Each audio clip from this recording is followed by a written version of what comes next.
आज के इस महत्वपूर्ण कार्यक्रम में मेरे साथ मंच पर उपस्थित गुजरात राज्य के सफल और लोकप्रिय मुख्यमंत्री श्रीमान भूपेंद्र भाई पटेल, गुजरात राज्य के उप मुख्यमंत्री श्रीमान हर्ष संघवी, गणेश हाउसिंग लिमिटेड के चेयरमैन श्री दीपक पटेल जी, श्री शेखर पटेल जी और आज के कार्यक्रम में उपस्थित सभी महानुभावों को मेरा नमस्कार। आज अहमदाबाद की भूमि पर दो नए इनिशिएटिव एक साथ शुरू हो रहे हैं। एक तो मिलियन माइंड्स टेक पार्क और दूसरा एक यूनिवर्सिटी जो अपने आप में नए तरीके की यूनिवर्सिटी है, जिसकी बहुत जरूरियात काफी समय से महसूस की जा रही थी। इसके बारे में भी मैं बाद में बात करूंगा। आज गुजरात के भविष्य के लिए एक बहुत बड़े विजन के साथ देश के प्रधानमंत्री नरेंद्र मोदी जी ने जो स्वप्न देखा है, इसकी परिपूर्ति के दिशा में आज एक बहुत बड़े माइलस्टोन को हम अचीव करने जा रहे हैं।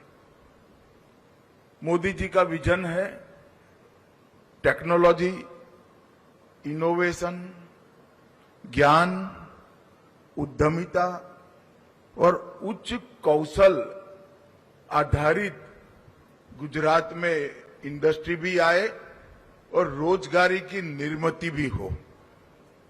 और इस सब के आधार पर ही गुजरात जो वर्षों से आजादी के समय से हर क्षेत्र में देश का नेतृत्व कर रहा है, न्यू एज टेक्नोलॉजी के क्षेत्र में भी गुजरात देश का नेतृत्व करे। और पूरा देश और दुनिया जानता है कि गुजरात ने मजबूती के साथ जिस क्षेत्र में कदम रखा है, वहां टॉप 1, 2, 3 जाने में कभी गुजरात देर नहीं लगाता।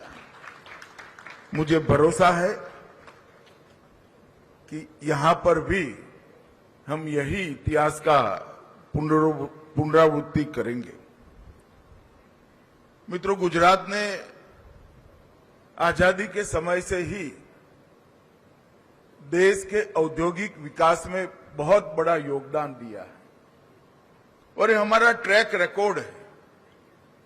परंतु मोदी जी के गुजरात के मुख्यमंत्री बनने के बाद उन्होंने इसको एक स्ट्रक्चर स्वरूप देने का हमेशा प्रयास किया है। औद्योगिक विकास, आधारभूत संरचनाएं, ईज ऑफ डूइंग बिजनेस, उद्यमिता आधारित डेवलपमेंट, इसमें गुजरात की एक वैश्विक पहचान बनाने में 2002 से 2025 की ये यात्रा बहुत सफल रही है। मैं पूरे देश में घूमता हूं, कई राज्य ऐसे हैं जो औद्योगिक रूप से बहुत आगे बढ़े हैं। उनके मुख्यमंत्रियों के साथ, वहां के उद्योजकों के साथ बहुत डिटेल चर्चा होती है। मैं विश्वास से कह रख सकता हूं कि इंडस्ट्री का इतना स्ट्रक्चर डेवलपमेंट गुजरात के अलावे कहीं नहीं देखा गया। इसका मूल कारण है कि गुजराती लोग परंपरा से उद्योग साहसिकता का अपने डीएनए में ही गुण लेकर आगे बढ़े हैं और उसके साथ साथ समय समय पर सरकारों ने इसके अनुकूल इंफ्रास्ट्रक्चर बनाने में बड़ी मदद की है। इंफ्रास्ट्रक्चर से मतलब मेरा सिर्फ भौतिक इंफ्रास्ट्रक्चर से नहीं है, नीतियों का निर्माण, एनवायरनमेंट, फाइनेंस की व्यवस्था, सरकार का प्रोएक्टिव अप्रोच और वाइब्रेंट गुजरात जैसे मंच देकर गुजरात के इंडस्ट्रियल विकास को हमने बहुत आगे बढ़ाया है। पूरी दुनिया इसका स्वीकार करती है। Manufacturing, engineering, pharmaceutical, ports, logistic, green energy, industrial infrastructure और इन्वेस्टमेंट, ये सभी क्षेत्रों में हमने बहुत अच्छा काम किया है। मगर अब बारी है गुजरात को सर्विस सेक्टर में भी टॉप 1, 2, 3 में ले जाने की। और सर्विस सेक्टर में जब हमें 1 से 3 में आना है, बेंगलुरु, हैदराबाद, पुणे, गुरुग्राम, ये सबके समकक्ष अगर अहमदाबाद ने अपने आप को प्रस्थापित करना है तो इस तरह के टेक पार्क बहुत जरूरी है। एक प्रकार से गुजरात के अब तक की आर्थिक गतिविधियों में मोदी जी ने विगत 2-3 साल से टेक पार्क्स और जीसीसी पर बड़ा बल दिया है। एक प्रकार से हमारी सारी आर्थिक गतिविधियों का ट्रांसफॉर्मेशन हो रहा है। गुजरात की आर्थिक गतिविधियों का तो ट्रांसफॉर्मेशन हो भी रहा है, मगर गणेश ग्रुप का भी ट्रांसफॉर्मेशन एक प्रकार से आज हो रहा है।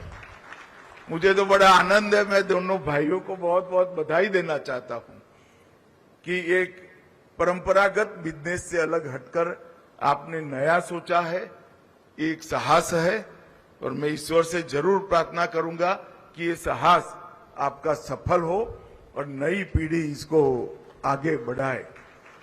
अनमोल को भाषण करता देख बहुत आनंद आता था।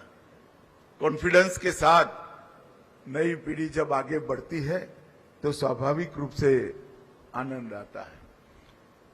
आज Millennium Mind Tech Park phase 1 का यहां उद्घाटन किया है। लगभग 1100 करोड़ की लागत से 13,50,000 वर्ग फुट क्षेत्र यहां पर बन गया है और पहले चरण में ही 9,000 हाई स्किल प्रोफेशनल्स के लिए सुविधापूर्ण तरीके से काम करने का एक बहुत अच्छा वातावरण ये मिलेनियम माइंड टेक पार्क उपस्थित करेगा। जब मुझे शेखर जी निमंत्रण देने के लिए आए थे तब मैंने पहले तो पीयूष गोयल जी की ओर उनको डाइवर्ट करने का प्रयास किया था, मगर थोड़े चिपकू स्टाइल के व्यक्ति है, उन्होंने मुझे पूरा ब्रोशर समझाया। तब मुझे भी लगा कि मेरे मत क्षेत्र में और विशेषकर त्रागड़ में जब ये कर रहे हैं तो मुझे जरूर जाना चाहिए, क्योंकि त्रागड़ एक ऐसा क्षेत्र है। जब मैं 97 में विधायक बना, यहाँ EMTS भी नहीं आती थी, ST भी नहीं आती थी और ट्रेन भी नहीं आती।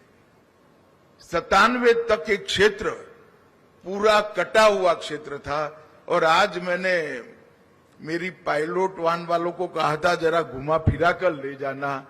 त्रागड़ देखकर हृदय में सच अर्थ में बहुत शांति और आनंद का अनुभव हो रहा है।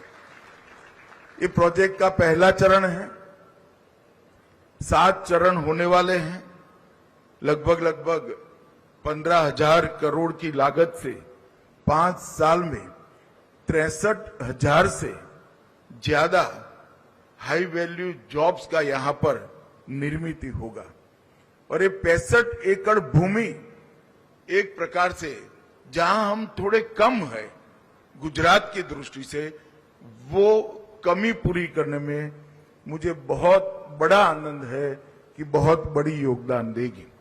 50% स्पेस को इन्होंने कॉमर्शियल स्पेस रखा है, इसके साथ साथ मॉल, होटल और रेसिडेंशियल स्पेस ये सब मिल मिलाकर अपने आप में एक कंप्लीट टेक पार्क का प्लानिंग यहां पर हुआ है और इसके लिए मैं सच अर्थ में गणेश ग्रुप को बहुत बहुत बधाई देना चाहता हूं। मित्रों, यहां पर आज Ganesh real estate management institute Grammy का भी शुभारंभ हुआ है। एक प्रकार से रियल एस्टेट मैनेजमेंट इंस्टीट्यूट ये पूरे भारत के लिए आज की बहुत जरूरी शुरुआत है। रियल एस्टेट के क्षेत्र में हमारा देश इसी तरह से आगे बढ़ता गया जैसे जरूरियात पूरी करने के लिए ही इसका योगदान है। ये इंडस्ट्री को कभी किसी ने समग्रता से सोचा ही नहीं। ढेर सारे पहलू, पर्यावरण से लेकर प्लानिंग से लेकर टाउन प्लानिंग की स्कीम का एक हिस्से से लेकर ढेर सारे इश्यू इसके साथ जुड़े हुए हैं। कभी किसी ने इसको समग्रता से एड्रेस करने का प्रयास नहीं किया है। और मित्रों, जब टाउन प्लानिंग ठीक नहीं होता है तो अच्छे शहर नहीं बनते। दुर्भाग्य की बात है कि हमारे शहर देश में ज्यादातर शहर बसते बसते बस गए और बाद में हम सुविधा पूरी करते गए। मुझे याद है सुरेंद्र भाई बैठे थे जब ओडा के चेयरमैन थे। टाउन प्लानिंग स्कीम मोदी सरकार ने जब इंट्रोड्यूस की तभी लोगों के रहने के आने के पहले सुविधा का विचार की शुरुआत भारत में पहली बार हुई। और मुझे लगता है अभी भी इस क्षेत्र में दुनिया तकनीक की दृष्टि से बहुत आगे निकल चुकी है, प्लानिंग की दृष्टि से बहुत आगे निकल चुकी है।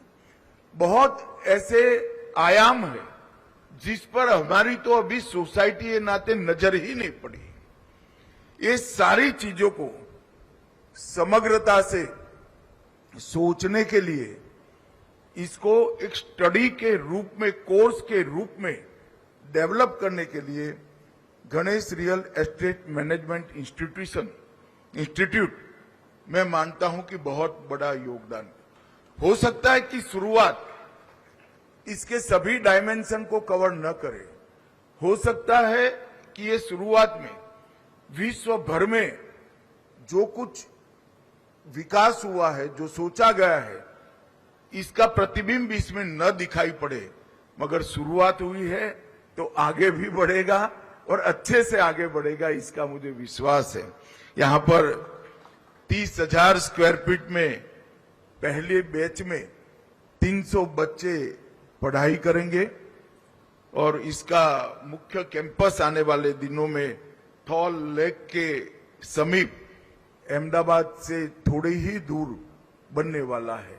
लगभग 500 करोड़ की लागत से 100 एकड़ भूमि में जब ये इंस्टीट्यूट पूर्ण स्वरूप ले लेगा तब मुझे लगता है न केवल गुजरात, देश भर के रियल एस्टेट के क्षेत्र में आज के समय के बदलाव के लिए ये बहुत बड़ा काम होगा।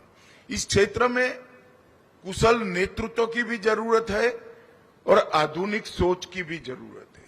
इसके साथ साथ दुनिया भर में जो परिवर्तन हो रहे हैं, ये परिवर्तनों के भारत की परिस्थिति के अनुकूल इसको स्वीकार कर आगे बढ़ने की भी जरूरत है।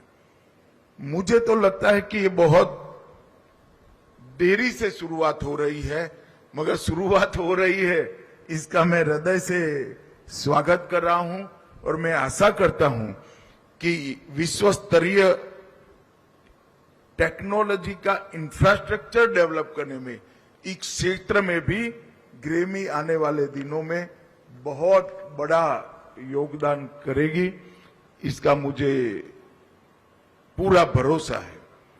मित्रों, एआई, डीप टेक ये भविष्य की अर्थव्यवस्था है और नरेंद्र मोदी जी के दीर्घदृष्टिपूर्ण नेतृत्व ने जितने भी नए सेक्टर, इमर्जिंग सेक्टर है विश्व में, इसमें आज भारत फाउंडर बना हुआ है। एक जमाना था कि हम कई क्षेत्रों में बहुत पीछे लग गए थे। आने वाले 25 साल में जो सेक्टर विश्व की अर्थनीति को, विश्व के अर्थतंत्र को दिशा देंगे, वो सभी क्षेत्र में आज भारत फाउंडर बनकर अपनी मजबूत उपस्थिति को दर्ज करा रहा है और यही बता रहा है कि भारत का भविष्य बहुत सुनहरा है।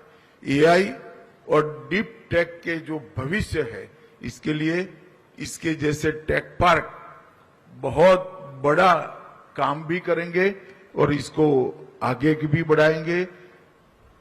इतने सारे क्षेत्र नए खुल रहे हैं, robotics, quantum computing, semiconductor, AI, autonomous system, cyber security, defence और स्पेस टेक, ये सारे क्षेत्रों के लिए हमें हाईटेक यूथ की जरूरत है।